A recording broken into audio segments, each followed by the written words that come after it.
Hello and welcome to Real Watchers Movie Club. My name is Garrett, And I'm Kevin. and we are your hosts. Movie Club is a show where we pick a movie every week and discuss it just like a book club. On today's show, we're starting our February month-long theme of looking at romance films, and our film this week is the classic rom-com It Happened One Night. Our thoughts and more coming up on Movie Club.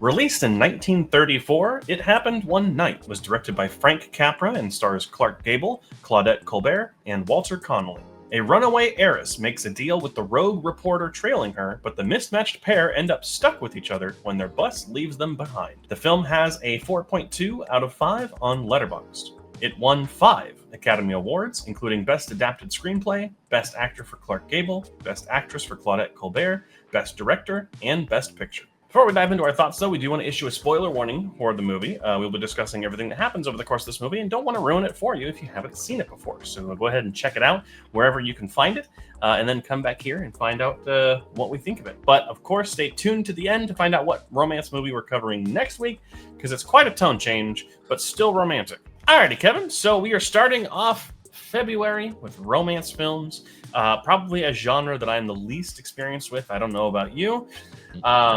But I wanted to start us off on a banger of a movie, one of my personal favorite movies of all time, which is It Happened One Night. So that kind of answers why I picked it. And I know that you hadn't seen it before. So before we kind of dive in, had you heard of this movie before at all? What was your kind of expectations going in? So, no, I have not heard of this movie before. I think you reviewed it on the channel, I believe, or somewhere, and I've seen the poster of it. But I not seen it, didn't know anything about it, and that's the way I feel like this movie should be. And being from the 1934s, this movie looks great too. And it was a very enjoyable watch, I would say. Yes, a very, very enjoyable movie. Absolutely love it. So let's go ahead and dive right into it. And obviously, when it comes to a romance film or anything with romance involved, one of the biggest things that you gotta nail is the chemistry. Mhm. And Claudette Colbert and Clark Gable are fantastic together in this. They have like when you know people and they're nagging like they've been married for like 20 years or something like that, and but they just barely know each other. That's what this like couple reminds me of, and I think it's hilarious because nowadays a lot of people act like this when they're not in relationships. I'm like, okay, I can see where this is going, and then they make a movie straight from this. But their performances are absolutely amazing in here. All the lines that they have are fantastic, but I also like just the again, it's a weird chemistry. It's not like, oh, I love you kind of chemistry. It's more like I have to tolerate you, but then it starts building up to that love chemistry. Yeah, it's one of those. That's one of those like formulas for a romance movie that I always love, which is kind of like they don't start out just like, you know, Clark Gable doesn't look at Claudette Colbert and he's like, "Oh, she's attractive. I'm gonna go for her." No, it's literally just like they're stuck together hesitantly, and then through that they kind of begin to be pushed together, which is just so much fun to watch happen because their performances are fantastic. Yeah, they are. And I liked how they deal with the money thing because at the beginning she's just handing out money like it's nobody's business, and so he kind of takes her under his wing, just be like, "Hey, I know this isn't your world," kind of a thing. So let me just guide you in the right direction, and Mhm. really like that aspect because it shows that he actually kind of cares about her even at the beginning, even if he thinks that she is still a little annoying and stuff like that. But he's trying to do the right thing for her to get to New York. Yeah, absolutely. It's all about doing the right thing, and then obviously by helping the right thing happen is where the magic happens, so to Hmm. speak. Yeah, it's just the way that they go from using each other for their own needs to then just like quickly realizing, oh shit, this person's actually really, good for me or whatever, is really fun, and like seeing how quickly they become more dependent on each other, um, as well as like how quickly Peter comes to Ellie's defense Hmm. is really fun. And I don't know, it's a very sweet movie, but also one of the things that I think needs to be stated is that this movie is actually really funny. Oh, it's Um, hilarious. yeah, like the iconic scene of trying to hitchhike and he just can't get anyone's attention, and then Claudette Colbert just lifts up her skirt and the car just immediately Well, immediately and spits then to a halt. and then they're in the car and she's like, "Hey, mine worked," or something like that. And he goes, "Yeah, why don't you just take off all your clothes and 20 cars will stop then," and stuff like that. And I'm like, that's hilarious because they would. But I like again, their chemistry together is absolutely amazing. But it's just the bickering back and forth is Yeah, what really got me to really enjoy this movie, and it's hilarious too. Like you said, even like the walls of Jericho was a really yeah. funny scene. Just why are you putting a tarp up? And he's like, because we don't know each other. Like, what do you mean? Like any movie nowadays would have a scene where that happens. They wouldn't put a wall up, and the guy would just be ogling the girl, and Hmm. then the girl would be take a look at the guy, but then they'd play it off or whatever, right? But no, it's Well, just smarter. They don't have they have the wall. and they kind of did that where she's pressing up against the walls of Jericho or the sheet. It's just a sheet that's over Yeah, a line, but like it's a called the walls clothesline. of Jericho. Um, where she's brushing up against it, and he's kind of looking over to be like, should I take a peep and stuff like that? And he goes, nah, I'm not gonna do that. Like, so it gives you a little bit of hope at the beginning or in the middle of the movie, but it's Yeah. like he's a gentleman. He doesn't want to do that kind of a Yeah, and it's also should be stated that this was right at the beginning. I want to say this came out right at the beginning of the Hayes production code, Mm, where you had to be more moral and more like, uh, you know, like it was very strict on what you could and couldn't show in films.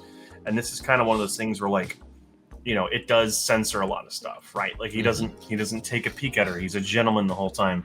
mhm, Um, whereas other films would have had more risque things happen, right? mhm. Before the production code. So like, it's one of those weird things where the production code actually affected this movie and it didn't make it less good. No. Like it is so smart and so funny on its own, that like, Mhm. any issue that is with the movie is not because of the production code. And even like the fish out of water that Claudette's character has when she goes, they're in the auto motel, and he goes, "Hey, you got to get up in 5, 4, 3, 2, 1." He's making breakfast for her, and he goes, "Go take a shower," and she goes, "Well, where's the shower?"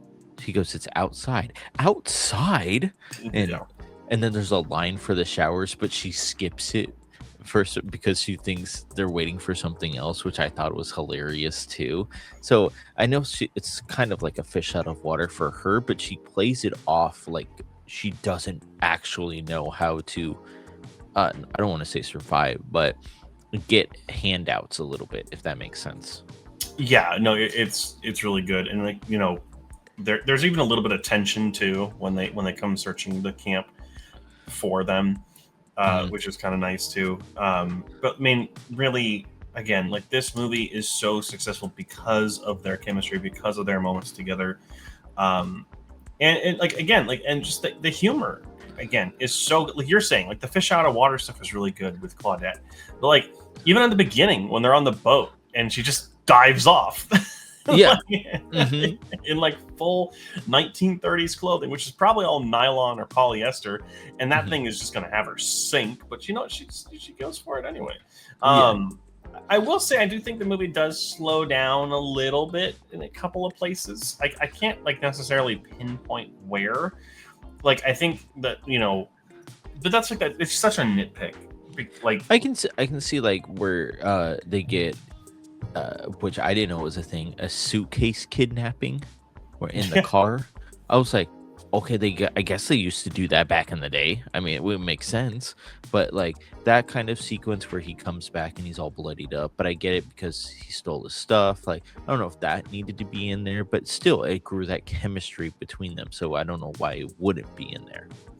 yeah, exactly. It's like there's nothing I would cut But there does seem to be a couple, and maybe it's just because it's a 1930s film and it's for a different time and for a different audience. But like it's truly, it's still just as good now as it was back then.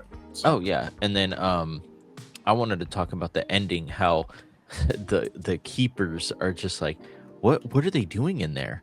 Oh, they asked for a line and a blanket, and then they asked for a trumpet, and it was just hilarious because they're breaking down the walls of Yeah. Jericho, and I was like, oh, that's ingenious because.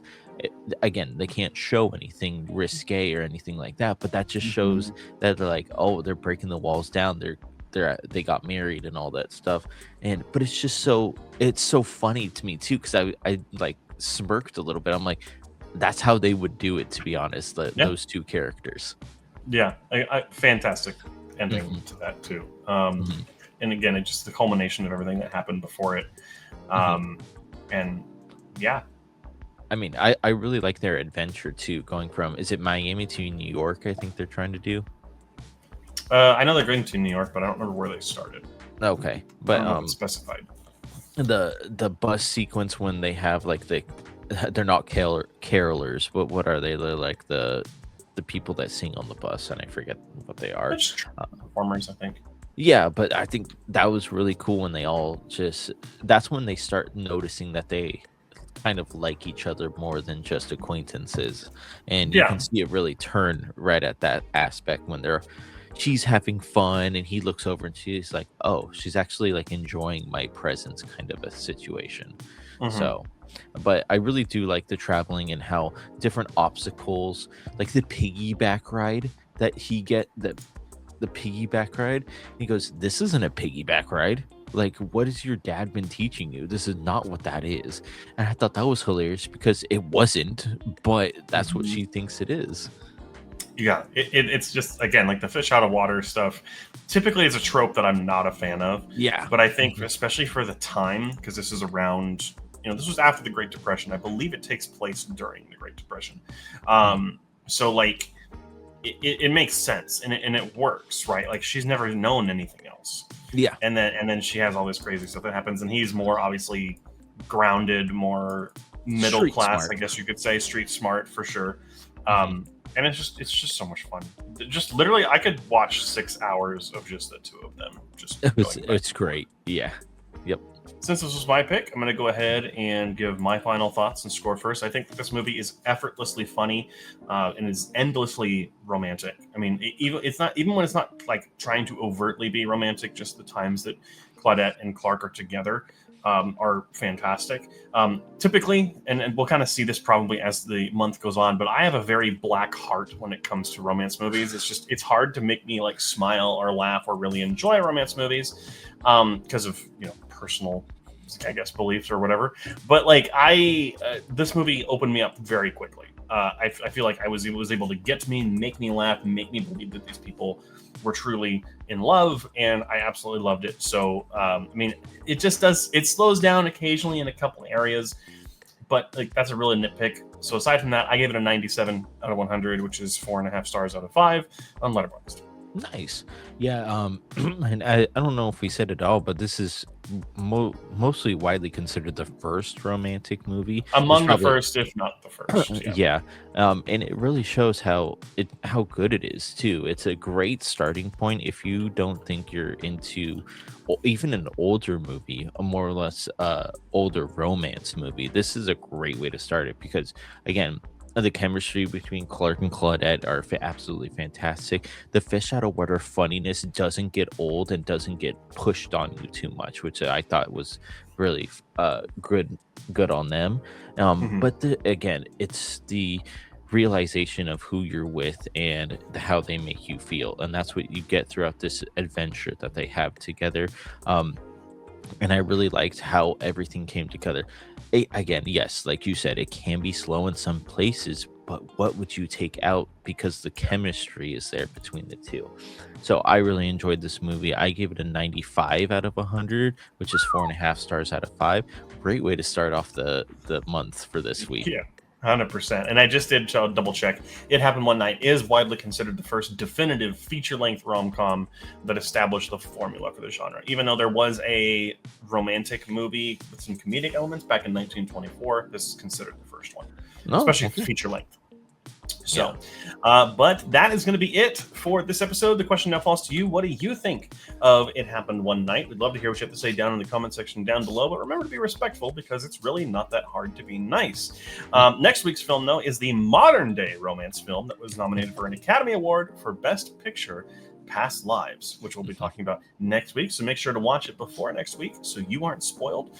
But thank you so much for watching. Until next time, we have our live streams that you can catch every single Wednesday at 7 p.m. Pacific Standard Time. And of course, this show goes live every single Friday around 4 a.m. Sometimes I'll forget to edit it on a Thursday night, especially if there's movies coming out and I have to go see them in theaters. But this one will probably be out on time. But thank you so much for watching. And until next time, make sure to keep those eyes on the screen.